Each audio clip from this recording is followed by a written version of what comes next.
कुल सहित शत्रु को जड़ मूल से उखाड़ कर चौथे दिन मैं तुमसे आ मिलूंगा। तपस्वी राजा को खूब दिलासा देकर वह महामायावी और अत्यंत क्रोधी राक्षस चला। उसने प्रताप भानु राजा को घोड़े सहित क्षण भर में घर पहुंचा दिया। राजा को रानी के पास सुलाकर घोड़े को अच्छी तरह से घुड़साल में बांध दिया।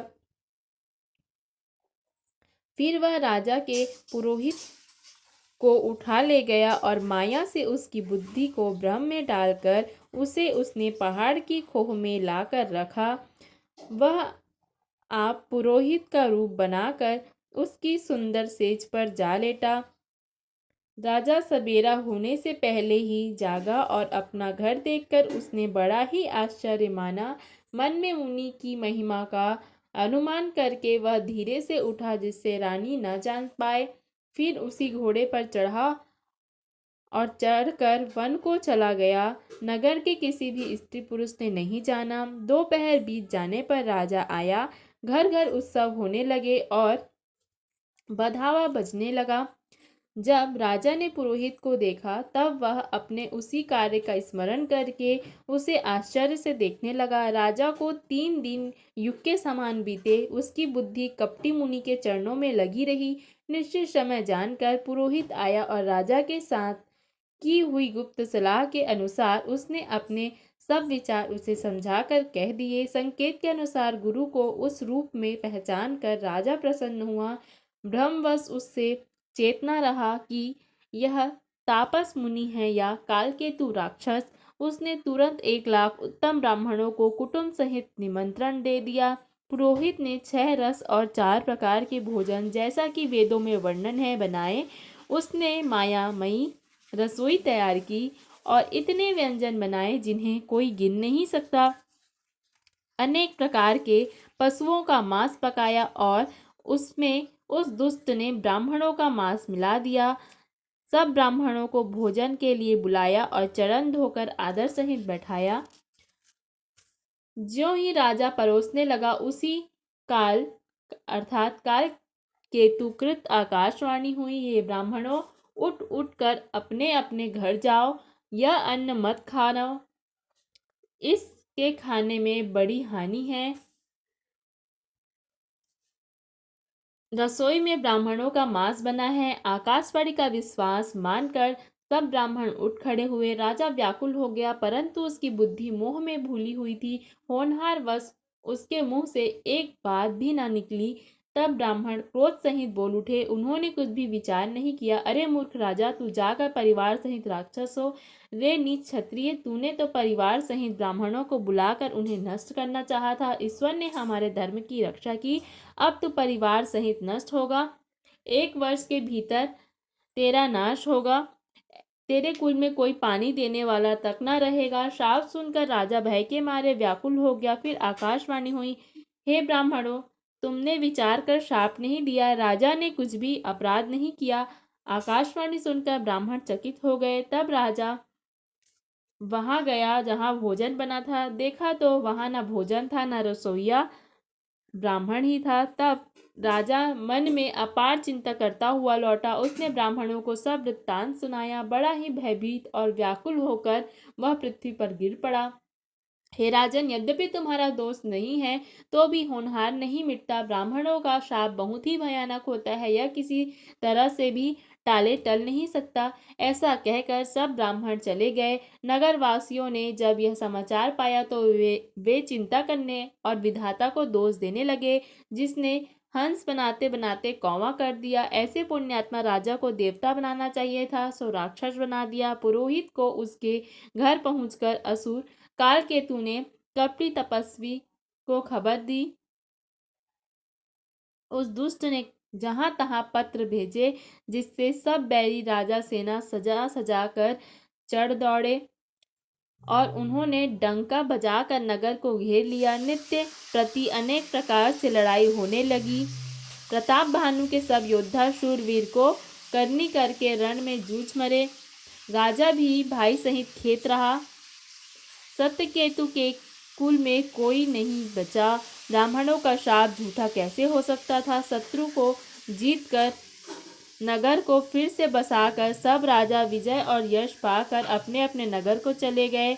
याज्ञवल्क्य जी कहते हैं कि हे भारद्वाज सुनो, विधाता जब जिसके विपरीत होते हैं तब उसके लिए धूल सुमेरु पर्वत के समान भारी और कुचल डालने वाली, पिता यम के समान काल रूप और रस्सी सांप के समान हो जाता है। हे मुनि सुनो, समय पाकर वही राजा परिवार सहित रावण नामक राक्षस हुआ। उसके 10 सिर और 20 भुजाएं थी और वह बड़ा ही प्रचंड सूरवीर था। अरिमर्दन नामक जो राजा का छोटा भाई था, वह बल का धाम कुंभकर्ण हुआ। उसका जो मंत्री था जिसका नाम धर्मरुचि था, वह रावण का सौतेला छोटा भाई हुआ। उसका विभीषण नाम था जिसे सारा जगत जानता है। वह विष्णु भक्त और ज्ञान विज्ञान का भंडार था। और जो राजा के पुत्र और सेवक थे वे सभी बड़े भयानक राक्षस हुए। वे सब अनेक जाति के मनमाना रूप धारण करने वाले, दुष्ट, कुटिल, भयंकर, विवेक रहित, निर्दयी, हिंसक, पापी और संसार भर को दुख देने वाले हुए। उनका वर्णन नहीं हो सकता। यद्यपि वे पुलस्त्य ऋषि के पवित्र, निर्मल और अनुपम कुल में उत्पन्न हुए, तथापि ब्राह्मणों के शाप के कारण वे सब पाप रूप हुए।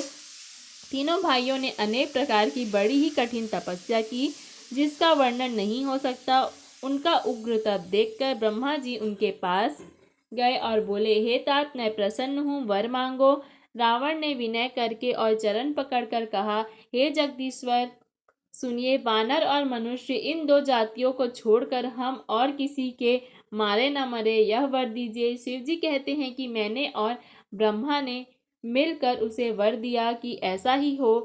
तुमने बड़ा तप किया है। फिर ब्रह्मा जी कुंभकर्ण के पास गए। उसे देखकर उनके मन में बड़ा आश्चर्य हुआ।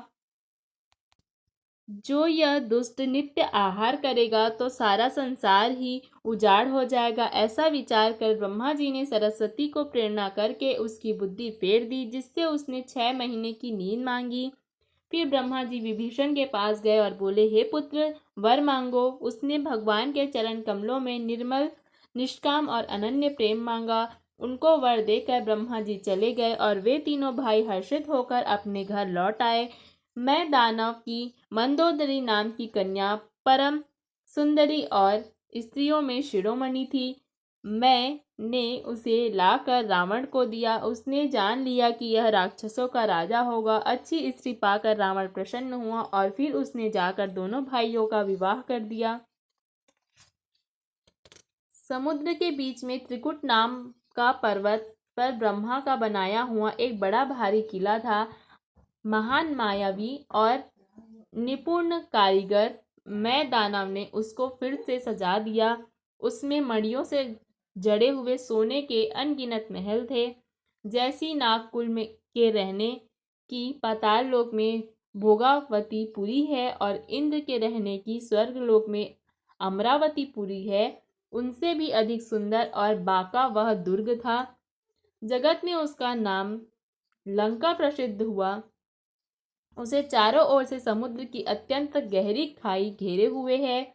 उस दुर्ग के मड़ियों से जड़ा हुआ सोने का मजबूत परकोटा है जिसकी कारीगरी का वर्णन नहीं किया जा सकता। भगवान की प्रेरणा से जिस कल्प में जो राक्षसों का राजा रावण होता है, वही शूर प्रतापी अतुलित बलवान अपनी सेना सहित उस पुरी में बसता है। पहले वहां बड़े बड़े योद्धा राक्षस रहते थे। देवताओं ने उन सबको युद्ध में मार डाला। अब इंद्र की प्रेरणा से वहां कुबेर के 1 करोड़ रक्षक रहते हैं। रावण को कहीं ऐसी खबर मिली, तब उसने सेना सजाकर किले को घेरा। उस बड़े विकट योद्धा और उसकी बड़ी सेना को देखकर यक्ष अपने प्राण लेकर भाग गए। तब रावण ने घूम फिर कर सारा नगर देखा। उसकी स्थान संबंधी चिंता मिट गई और उसे बहुत ही सुख हुआ। उस पुरी को स्वाभाविक ही सुंदर और बाहर वालों के लिए दुर्गम अनुमान करके रावण ने वहां अपनी राजधानी कायम की। योग्यता के अनुसार घरों को बांटकर रावण ने सब रक्षकों को सुखी किया। एक बार वह कुबेर पर चढ़ दौड़ा और उससे पुष्पक विमान को जीत कर ले आया। फिर उसने जाकर एक बार खिलवाड़ ही में कैलाश पर्वत को उठा लिया और मानो अपनी भुजाओं का बल तौल कर सब बहुत सुख पाकर वह वहां से चला गया। सुख संपत्ति, पुत्र, सेना, सहायक, जय प्रताप, बल, बुद्धि और बड़ाई, ये सब उसके नित्य नए वैसे ही बढ़ते जाते थे जैसे प्रत्येक लाभ पर लोभ बढ़ता है। अत्यंत बलवान कुंभकर्ण जैसा उसका भाई था, जिसके जोड़ का योद्धा जगत में पैदा ही नहीं हुआ। वह मदिरा पीकर 6 महीने सोया करता था। उसके जागते ही तीनों लोकों में तहलका मच जाता था। यदि वह प्रतिदिन भोजन करता तब तो संपूर्ण विश्व शीघ्र ही चौपट हो जाती। रणधीर ऐसा था कि जिसका वर्णन नहीं किया जा सकता था। ऐसे असंख्य बलवान वीर थे लंका में। मेघनाद रावण का बड़ा लड़का था, जिसका जगत के योद्धाओं में पहला ही स्थान था। रण में कोई भी उसका सामना नहीं कर सकता था। स्वर्ग में तो उसके भय से नित्य भगदड़ मची रहती थी। इसके अतिरिक्त दुर्मुख, अकंपन, वज्रदंत, धूमकेतु और अतिकाय आदि ऐसे अनेक योद्धा थे जो अकेले ही सारे जगत को जीत सकते थे। सभी राक्षस मनमाना रूप धारण कर सकते थे और आसुरी माया जानते थे। उनको दया धर्म स्वप्न में नहीं आता था। एक बार सभा में बैठे हुए रावण ने अपने अगणित परिवार को देखा। पुत्र, पौत्र, कुटुंबी और सेवक ढेर के ढेर थे। सारे राक्षसों की जातियों को तो गिन ही कौन सकता था। अपनी सेना को देखकर भगवान स्वभाव से ही अभिमानी रावण क्रोध और गर्व में सनी हुई वाणी बोला, हे समस्त राक्षसों के दलों, सुनो। देवतागण हमारे शत्रु हैं। वे सामने आकर युद्ध नहीं करते, बलवान शत्रु को देखकर भाग जाते हैं। उनका मरण एक ही उपाय से हो सकता है। मैं समझाकर कहता हूँ, अब उसे सुनो। ब्राह्मण भोजन, यज्ञ, हवन और श्राद्ध, इन सब में जाकर तुम बाधा डालो। भूख से दुर्लभ और बलहीन होकर देवता सहज ही में आ मिलेंगे, तब उनको मैं मार डालूंगा अथवा भली भांति अपने अधीन करके सर्वथा पराधीन करके छोड़ दूंगा। फिर उसने मेघनाद को बुलवाया और सिखा पढ़ाकर उसके बल और देवताओं के प्रति वैर भाव को उत्तेजना दी। फिर कहा, हे पुत्र, जो देवता रण में धीर और बलवान हैं और उन्हें जिन्हें लड़ने का अभिमान है, उन्हें युद्ध में जीतकर बांध लाना। बेटे ने उठकर पिता की आज्ञा को शिरोधार्य किया। इसी तरह उसने सबको आज्ञा दी और आप भी हाथ में गदा लेकर चल दिया। रावण के चलने से पृथ्वी डगमगाने लगी और उसकी गर्जना से देव रमणियों के गर्भ गिरने लगे।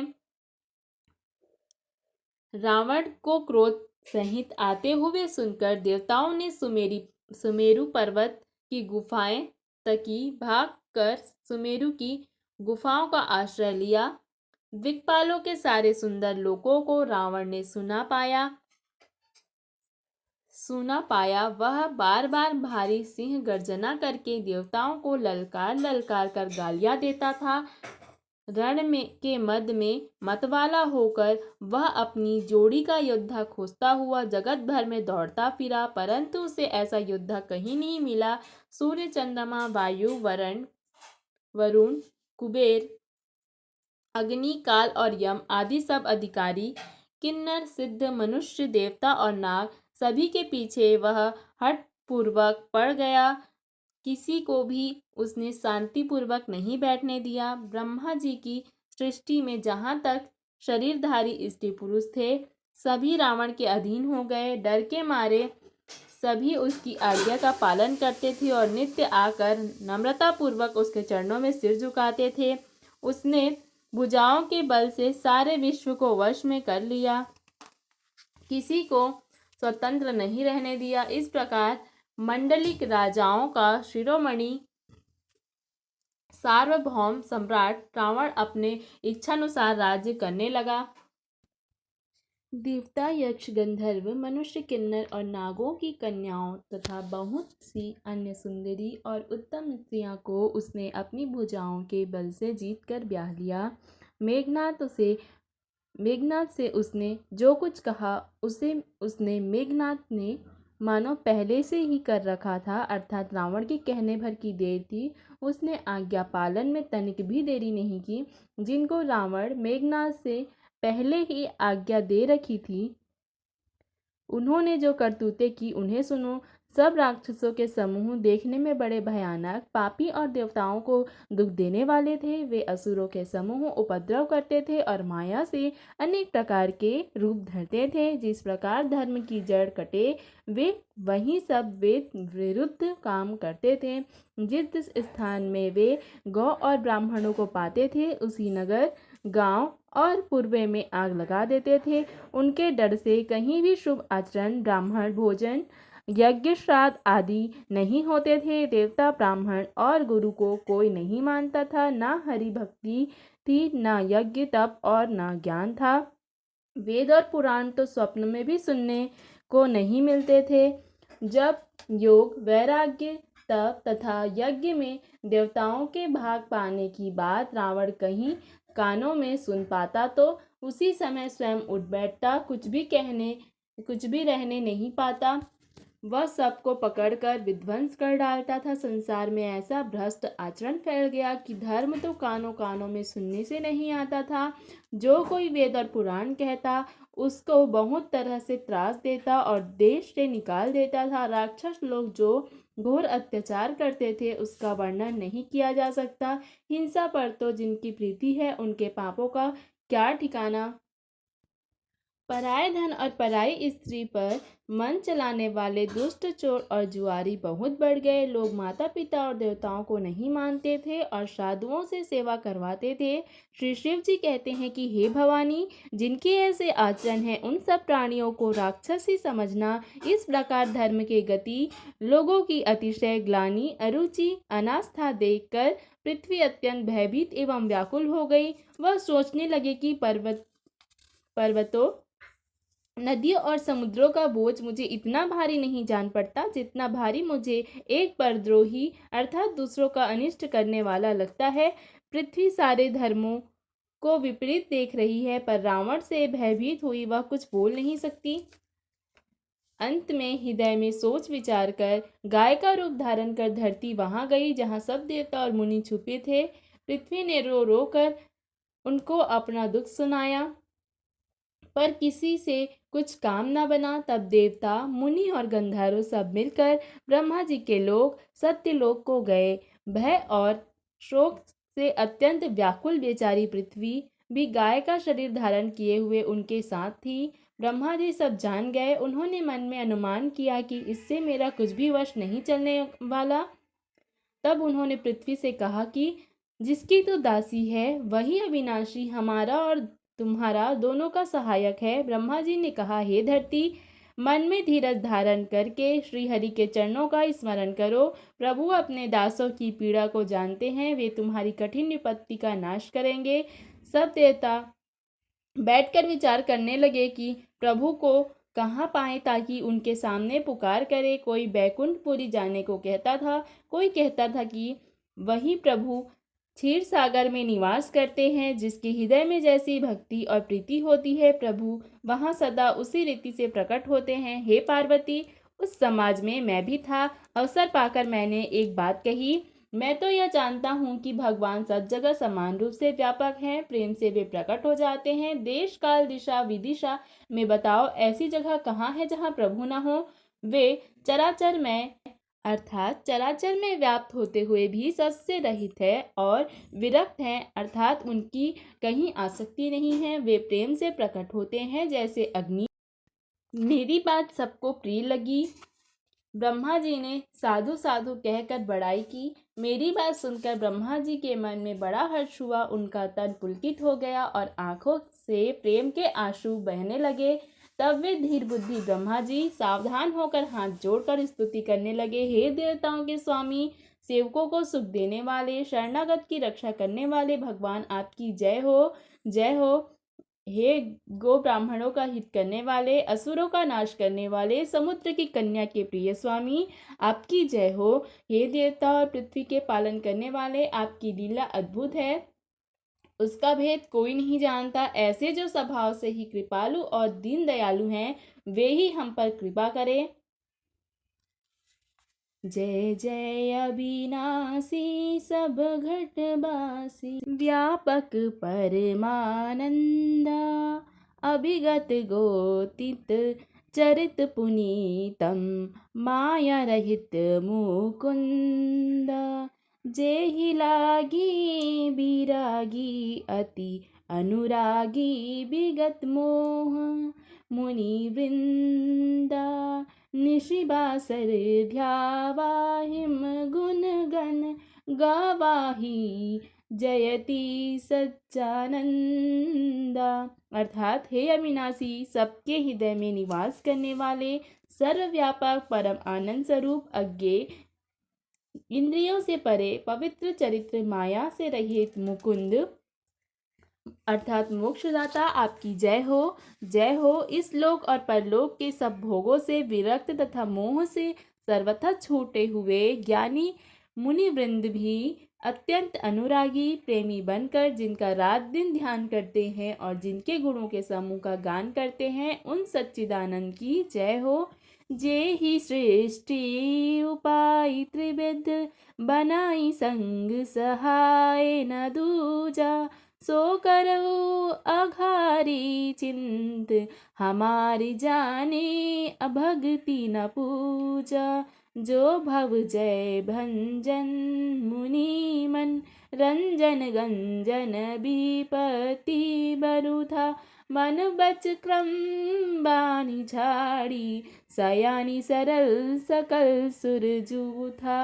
अर्थात जिन्होंने बिना किसी दूसरे संगी अथवा सहायक के अकेले ही या स्वयं अपने को त्रिपूर्ण रूप ब्रह्मा विष्णु शिव रूप बनाकर अथवा बिना किसी उपादान कारण के अर्थात स्वयं की सृष्टि का अभिन्न निमित्तोपादन कारण बनकर 3 प्रकार की सृष्टि उत्पन्न की। वे पापों का नाश करने वाले भगवान हमारी सुधि ले। हम ना भक्ति जानते हैं ना पूजा। जो संसार के जन्म मृत्यु के भय का नाश करने वाले, मुनियों के मन को आनंद देने वाले और विपत्तियों के समूह को नष्ट करने वाले, हम सब देवताओं के समूह मन वचन और कर्म से चतुराई करने की बात छोड़कर उनकी अर्थात भगवान की शरण में आए हैं। सरस्वती, वेद, शेष जी और संपूर्ण ऋषि को कोई भी जिनको नहीं जानते, जिन्हें दीन प्रिय हैं, ऐसा वेद प्रकार पुकार कर कहते हैं, वे ही श्री भगवान हम पर दया करे। हे संसार रूपी समुद्र के मथने के लिए मंदराचल रूप सब प्रकार से समुद्र, सुंदर गुणों के धाम और सुखों की राशि नाथ, आपके चरण कमलों में मुनि, सिद्ध और सारे देवता भय से अत्यंत व्याकुल होकर नमस्कार करते हैं। जानी सब है सुर भूमि सोनी, बचन समेत स्नेह। गगन गिरा गंभीर भई, हरिनि शोक संदेह। अर्थात देवता और पृथ्वी को भयभीत जानकर और उनके स्नेह युक्त वचन सुनकर शोक और संदेह को हरने वाली गंभीर आकाशवाणी हुई। जनि डर पुहु मुनि सिद्ध सुरेसा, तुम ही लागी धरही नर बेसा। असनह सहित मनुज अवतारा, लेहूँ दिन कर बस उदारा। अर्थात हे मुनि, सिद्ध और देवताओं के स्वामियों, डरो मत। तुम्हारे लिए मैं मनुष्य का रूप धारण करूंगा और उदार अर्थात पवित्र सूर्य वंश के में अंशों सहित मनुष्य का अवतार लूंगा। कश्यप और अदिति ने बड़ा भारी तप किया था, मैं पहले ही उनको वर दे चुका हूँ। वे ही दशरथ और कौशल्या के रूप में मनुष्यों के राजा होकर श्री अयोध्यापुरी में प्रकट हुए हैं। उन्हीं के घर जाकर मैं रघुकुल में श्रेष्ठ 4 भाइयों के रूप में अवतार लूंगा। नारद के सब वचन मैं सत्य करूंगा और अपनी पराशक्ति के सहित अवतार लूंगा। मैं पृथ्वी का सब भार हर लूंगा। हे देववृंद, तुम निर्भय हो जाओ। आकाश में ब्रह्म अर्थात भगवान की वाणी को कान से सुनकर देवता तुरंत लौट गए। उनका हृदय शीतल हो गया। देवताओं को यही सिखाकर कि वानरों का शरीर धर धर कर तुम लोग पृथ्वी पर जाकर भगवान के चरणों की सेवा करो, ब्रह्मा जी ने अपने लोक को चले गए। सब देवता अपने अपने लोक को गए। पृथ्वी सहित सबके मन को शांति मिली। ब्रह्मा जी ने जो कुछ आज्ञा दी उससे देवता बहुत बहुत प्रसन्न हुए और उन्होंने वैसा करने में देरी नहीं की।